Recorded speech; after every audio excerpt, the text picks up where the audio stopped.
Alright, here we have a circle, and I'm going to label a radius, a diameter, and a chord. So first, to label a radius, the radius starts in the center of a circle and goes to the outside of a circle, and I'm going to label this A and B. Next, I'm going to label the diameter of a circle, and the diameter has to go from one point on the outside of a circle through the center to another point on the outside of the circle, and I'm going to label this CD. And the last thing I'm going to label is a chord, and a chord goes from one point on a circle to another point on the circle and doesn't necessarily go through the center. I'm going to label this EF. So those are the chord, the diameter, and a radius of a circle. So you might have noticed from my previous diagram that if the radius goes from the inside of the circle from the center out, and if the diameter goes through the center, that the diameter is twice the radius. So we're going to be using those two measurements to find the circumference and the area of the circle. Here I have a circle that has the radius of 6, and I'm going to find the area and the circumference of this circle. The area formula is area equals pi times the radius squared. So I'm going to fill in the formula with what I know. Area equals pi. Now there's approximation we can use for pi, and I'm going to use that. It's 3.14 times the radius, which is 6 squared. Now be careful, that's not 6 times 2, that's 6 squared, and 6 squared is 36.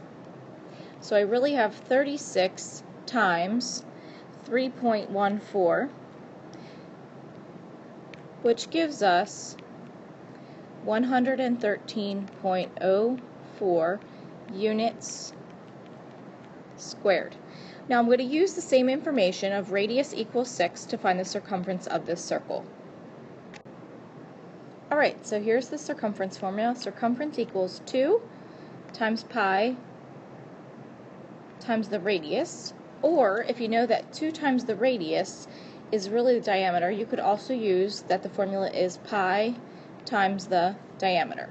So in this case we do have the radius, so I'm going to use the first one. Circumference equals 2 times 6 times 3.14. I'm going to use that approximation again. So 2 times 6 gives me 12, times 3.14 gives me 37.68 units. Alright, so I gave you another example. The diameter this time is 8. See if you can hit pause and find the area and the circumference of this circle. Alright, so the first thing you should have done was taken the diameter and divided by 2 to get the radius equals 4.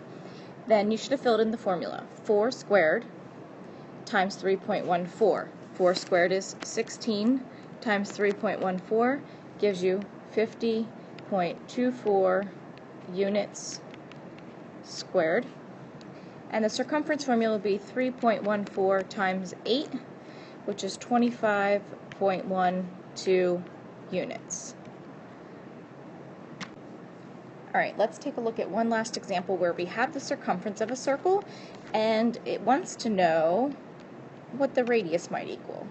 So we know that the circumference of a circle equals 2 times pi times the radius.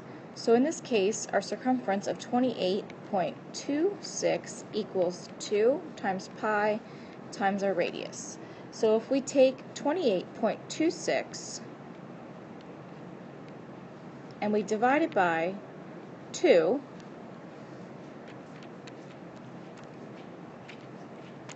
we get 14.13, and that still equals pi times our radius.